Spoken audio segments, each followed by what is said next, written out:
De regreso con noticias en el ámbito nacional, la ministra de Salud anuncia que el país cuenta con 32 millones de dosis contra el coronavirus contratadas y 8 millones en proceso de contratación.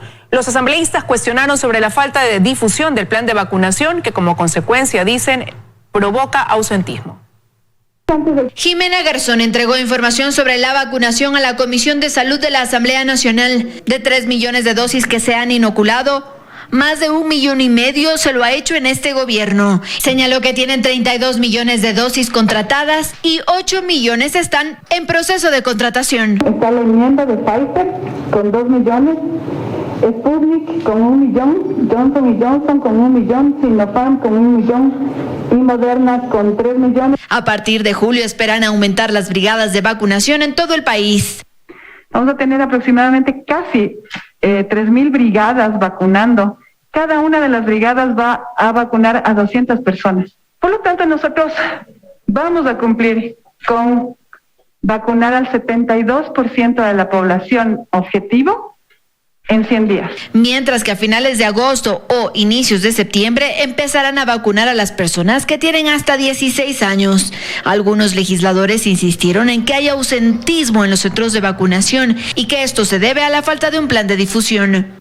¿Por qué no implementó un programa o campaña intensiva de difusión para incentivar a la población a vacunarse? Estamos trabajando con promoción de la salud del ministerio, con interculturalidad del ministerio, con los líderes comunitarios, para poder llegar a esas personas que no quieren vacunarse o que no conocen de la vacunación. Ese plan está siendo desarrollado y en los próximos días se dará a conocer y está siendo implementado paulatinamente. La ministra señaló que no han existido muertes por las vacunas en el país. Sin embargo, sí tenemos registros de SAVIS, que como les digo, en los próximos días ustedes podrán ver cuáles son los más frecuentes y los graves. Estamos haciendo investigaciones. Si se sigue con la vacunación en 6 semanas, se podrán descongestionar los hospitales. En Quito, Andrea Samaniego, 24 horas.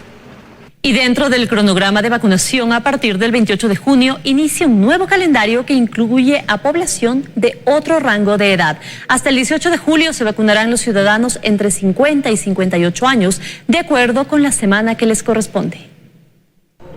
Hasta esta semana se vacunan los ciudadanos de 59 años como menor rango de edad, pero a partir del día lunes inicia un nuevo cronograma como parte de la segunda fase del plan de vacunación. Entre el 28 de junio y el 4 de julio se vacunarán quienes tengan 56, 57 y 58 años. Entre el 5 y el 11 de julio, quienes tienen entre 53 y 55 años. Y en la semana entre el 12 y el 18 de julio se vacunarán a las personas entre 50 y 52 años. Asimismo, ciudadanos con enfermedades agravantes de entre 35 y 39 años. Mientras tanto, en los centros de vacunación avanza la inoculación sin inconvenientes, según dicen los propios ciudadanos. En el Colegio Consejo Provincial encontramos a personas que no tuvieron que esperar. Muy rápido, ha demorado tal vez unos 15 minutos. En cuestión de minutos, 2 o 3 minutos fue rápida la atención. Lo mismo pasó en el Colegio Quito, también en el sur de la capital. Sin embargo, allí los ciudadanos manifestaron que tenían que esperar hasta completar un número. La organización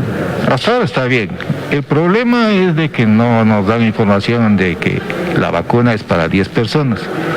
Hace un rato estábamos 10 personas, ahora tenemos que esperar que complete las 10 personas. Asimismo, en el cronograma se llama la segunda dosis a los ciudadanos. Quienes deben colocarse la segunda dosis de Pfizer son los que se vacunaron la primera entre el 31 de mayo y el 6 de junio. Sinovac los que se pusieron la primera dosis entre el 31 de mayo y el 6 de junio. Y AstraZeneca los vacunados en primera dosis entre el 5 de abril y el 11 de abril. Según el vacunómetro del Ministerio de Salud, en primera dosis están vacunados 2.480.014 personas y en segunda dosis 1.245.371. En Quito, María Gracia Acosta, 24 horas.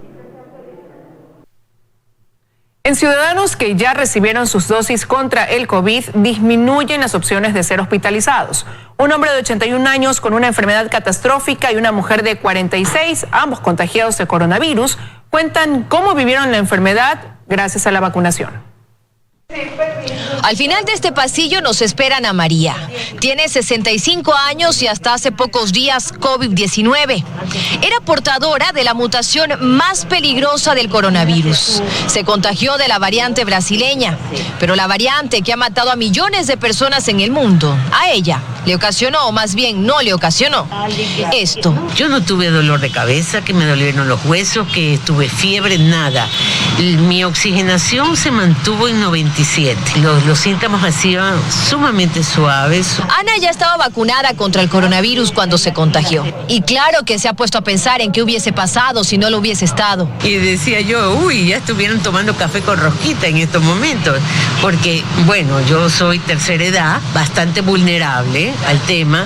Y bendito sea Dios de que esto, fue oportuno, ¿no? También hay casos de personas doblemente vulnerables. Francisco Huerta tiene 81 años. Insuficiencia renal crónica. Cada 3 días se hace diálisis.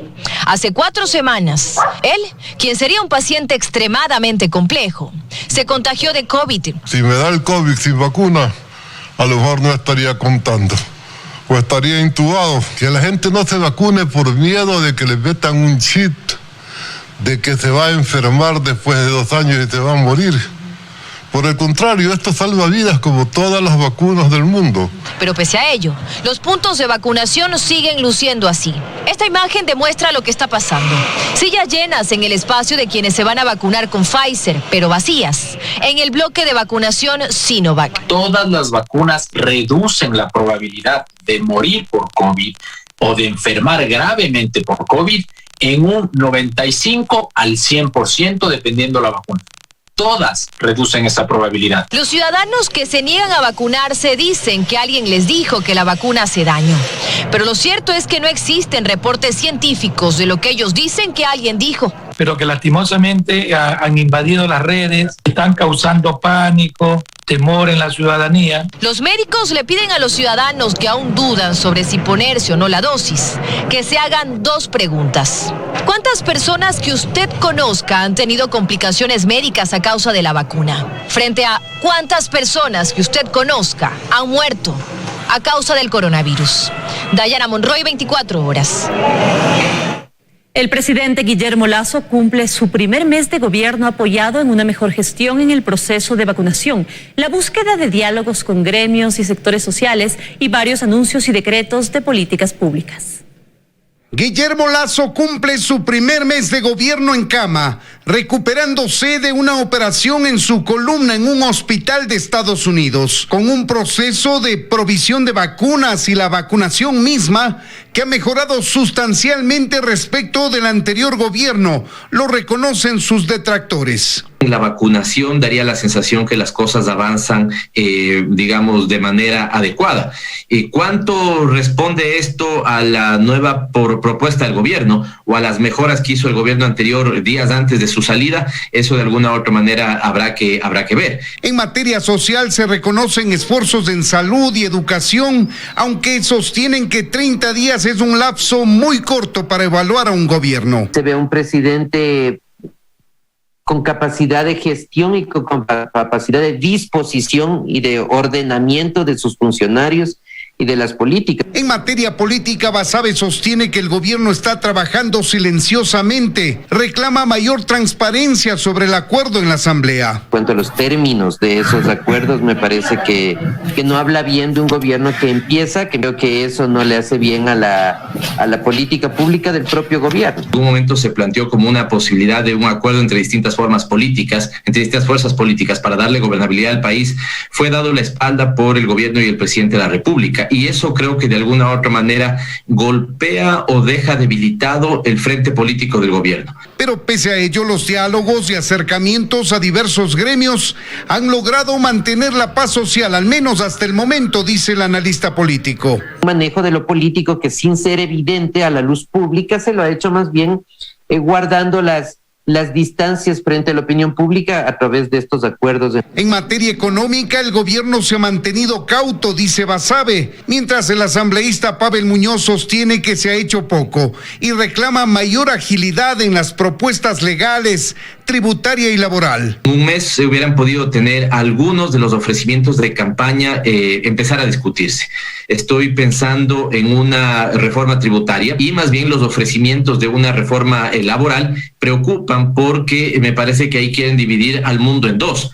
El mundo laboral que ya tiene sus derechos que sean respetados y el mundo laboral que puede entrar y sobre pretexto del hecho de que pueda entrar con una vulneración de derechos. En general, la evaluación del mes de gobierno es prematura, dicen, pero destacan como positivo el proceso de vacunación con las descoordinaciones que aún existen y sostienen que con más tiempo se podrá realizar una mejor apreciación del trabajo del nuevo gobierno. En Quito, Freddy Paredes, 24 horas.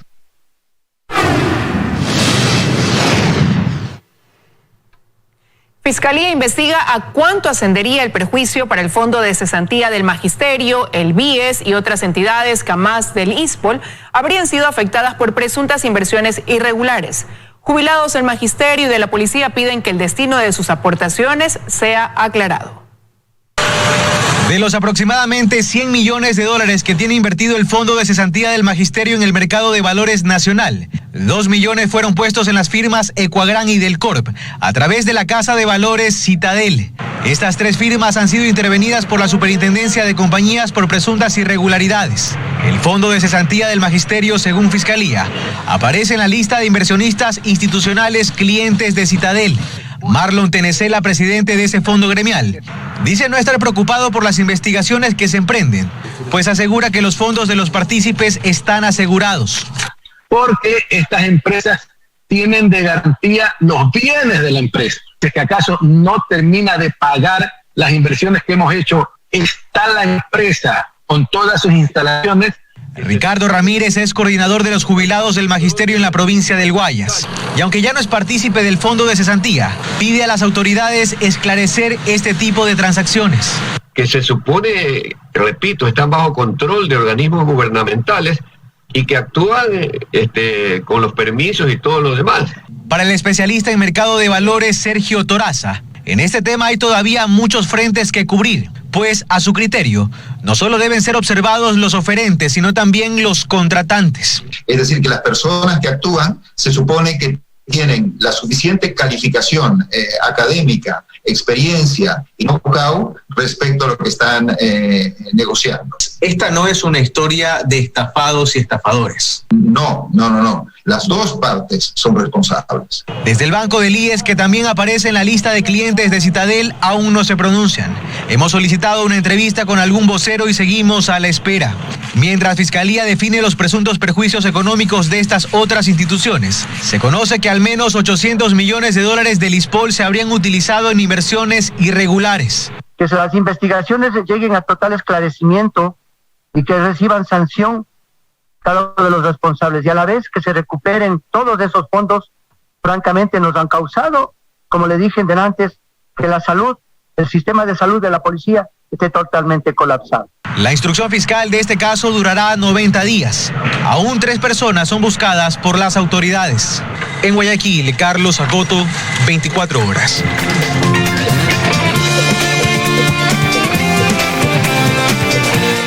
Seguimos informando. La Fiscalía avanza en la investigación del llamado caso INA Papers, que involucra al círculo cercano del expresidente Lenín Moreno y a un emblemático proyecto hidroeléctrico.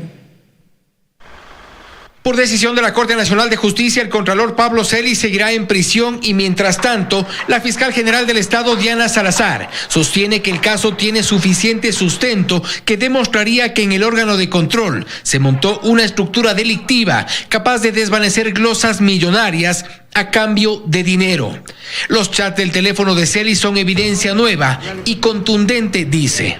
Mediante chats, él ordenaba que se realicen estos actos. Existe un chat de una persona exfuncionaria de la Contraloría General del Estado en el cual ella le indica que jamás dirá ante las autoridades todo lo que tuvo que desvanecer. Otras conversaciones telefónicas materializadas en el proceso como evidencia son para la fiscal la prueba de que no solo había la oferta del desvanecimiento de glosas, sino que las transacciones financieras se ejecutaron con el concurso del resto de procesados. Personal de Contraloría y Presidencia en acuerdo para cerrar el círculo. Se refiere a los hermanos Augusto Briones, José fallecido y Luis, aún en calidad de procesado. Sobre la pretensión que tuvo de abrir una cuenta en Miami para recibir estos fondos ilícitos. Adicionalmente, existen chats que los relacionan a los dos, a los hermanos, cuando enviaron a un emisario a mantener la reunión en Miami con el señor José Luis de la Torre y José Luis de la Paz. Pero hay un caso cuya investigación está en un 50% de avance y ya advierte sorpresas. El caso INA Papers, que involucra al círculo cercano del expresidente Lenín Moreno, con la adjudicación del proyecto hidroeléctrico Coca-Cola Sinclair a la empresa china Sinohydro a cambio de beneficios económicos que se habrían recibido en paraísos fiscales. La información está en camino. Va mucho más allá y abarcan las operaciones financieras que se realizaron. Son varias asistencias penales que hemos solicitado en países distintos, pero sobre todo lo que ahora necesitamos es tener la evidencia, tener la información que nos remita Panamá. El 50% de los movimientos, no de esa cuenta INA, ojo, sino de otras, es lo que necesitamos para ya poder presentar este tema. A la par se investiga a la hidroeléctrica puertas adentro, la recepción de componentes dañados y con fisuras y la pérdida que significa para el país tener a la obra emblemática de la Revolución Ciudadana funcionando a medias y con problemas. En Quito, Fausto Yepes, 24 horas. La familia Bucarán, implicada en al menos 4 causas penales, últimamente ha recibido varios fallos favorables que han permitido dilatar los procesos. Para la fiscal general del Estado, Diana Salazar, resulta preocupante que los jueces estén dando cabida a argucias jurídicas.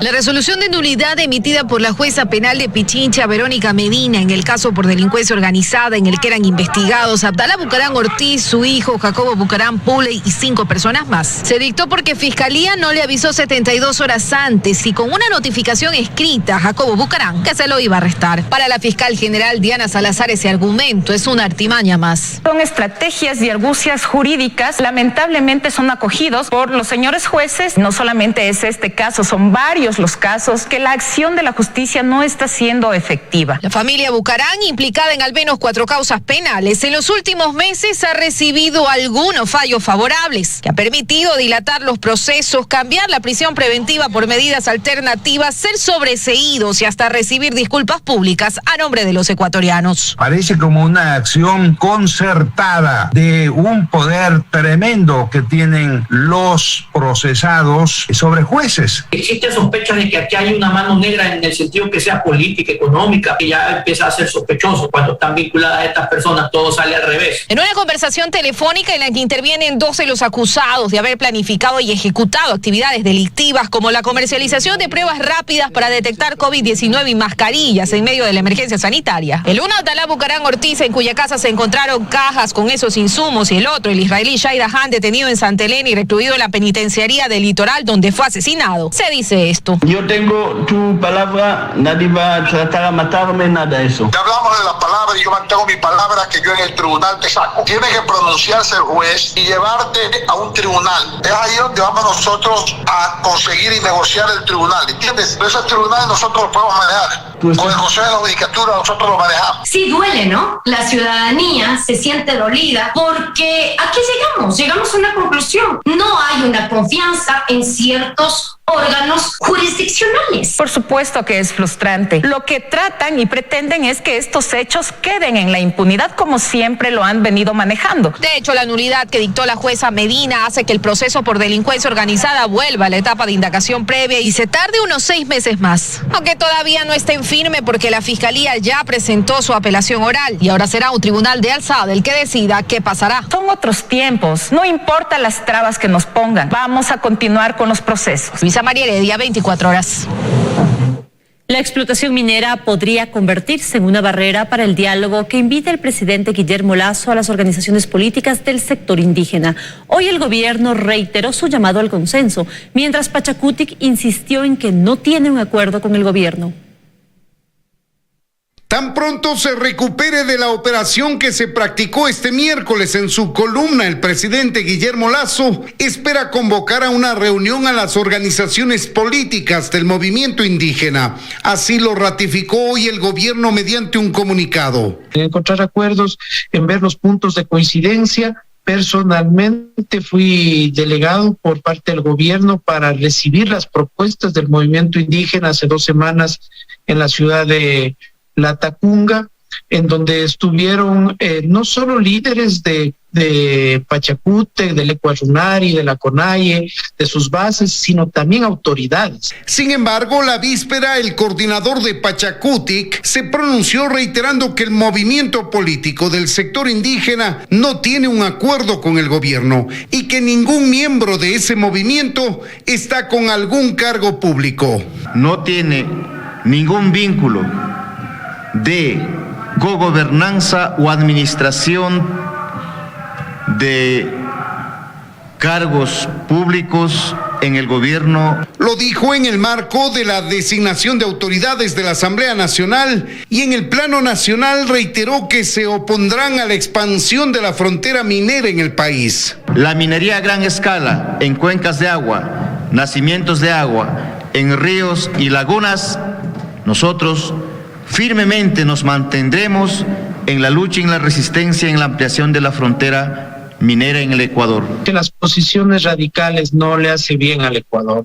Tenemos nosotros que ver posiciones que sean convenientes para el Ecuador, convenientes para las comunidades también, y que si se dan estas explotaciones, estas concesiones, sean con medidas compensatorias y que protejan el ambiente. Y agrega que lo que busca el gobierno es abrir el diálogo, que está manteniendo con diferentes sectores del país al sector indígena, y afirma que la invitación se formalizará luego de que se elijan a sus nuevas autoridades. Pero lo importante es que no se cierre ese diálogo, que no se cierre, que quienes asuman la representación de la Confederación de Nacionalidades Indígenas estén abiertos a dialogar sin condiciones, sin sumisión, sin imposiciones y sin amenazas.